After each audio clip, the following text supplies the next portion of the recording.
अस्सलाम वालेकुम नाज़रीन। ड्रामा सीरियल भरम की आने वाली नेक्स्ट एपिसोड में हम देखने वाले हैं तैमूर पाशा जो ताबिश की बातें और उसकी सच्चाई से काफ़ी मुतासर होता है, क्योंकि ताबिश ने तैमूर पाशा के सामने सब कुछ बता दिया कि अभी उसके पास जॉब भी नहीं रही और ना ही वो अलीज़े की जायदाद में से कुछ लेना चाहता है। तैमूर पाशा ताबिश की खुददारी को देखकर काफ़ी मुतमईन हो जाता है और वो चाहता है कि जल्द से जल्द अलीज़े की शादी भी कर दी जाए, मगर अर्जुमन से ये बात हज़म नहीं हो रही कि इतनी जल्दी उसकी बेटी की शादी हो जाए, बल्कि अभी भी वो अपनी जिद पर कायम है कि वो ये रिश्ता आगे नहीं बढ़ने देगी।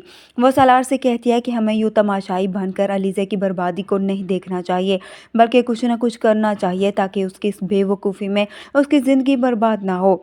सालार भी हैरान होता है कि आखिरकार उसके अंकल अलीज़े की शादी उस लड़के से करने पर कैसे राज़ी हो सकते हैं। सालार भी चाहता है कि अलीज़े की शादी वहाँ पर ना हो, मगर वो ये सब नहीं जानता कि तैमूर पाशा बिना सोचे समझे कोई भी फैसला नहीं करता।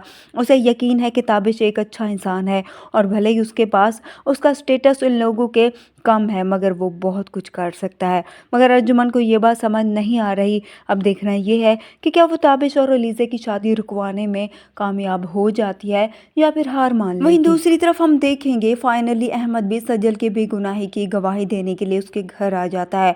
रमशा उसे देखकर हैरान रह जाती है और एक बार फिर से वो ये चालाकी करने की कोशिश भी करती है कि सज्जल अब भी उसे ही फंसाने के लिए अहमद को लाई है, मगर अब अहमद सारी सच्चाई बता देगा। उसके साथ गलत करने और सज्जल को बदनाम करने वाली रमशा ही थी। रमशा ने उसे अपनी मोहब्बत के जाल में फंसाया और सारे रिश्ते उससे दूर कर दिए। आयशा और उसकी माँ भी वहाँ पर आ जाते हैं और अहमद अपनी मरी हुई माँ की कसम खाकर सारी सच्चाई बताता है कि सज्जल एक अच्छी लड़की है, चालाक तो वो रमशा ही थी। ये सब जानने के बाद रमशा की माँ की आंखें भी खुल जाती हैं। उसे रमशा पर बहुत गुस्सा आता है। उसे कहती है कि तुमने सज्जल की नफरत में इतना कुछ किया, मैं कभी सोच भी नहीं सकती थी। अगर ये सच्चाई ना निकलती तो मैं तो सज्जल की हमेशा ही उससे बदगुमान रहती। वो रमशा पर गुस्सा करती है, उसे अपने घर से जाने का भी कह देती है। रमशा चली जाती है तो अब सज्जल की माँ सज्जल से माफ़ी मांगती है। उसे शर्मिंदा होती है। उसे कहती है कि मुझसे गलती हो गई जो मैंने तुम पर एतबार नहीं किया।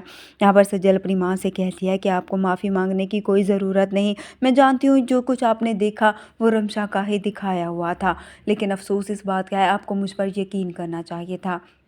वीडियो पसंद आए तो वीडियो को लाइक कर दें, चैनल पर नए हैं तो चैनल को भी सब्सक्राइब कर दें। अपनी दुआओं में याद रखिएगा। अल्लाह हाफ़िज़।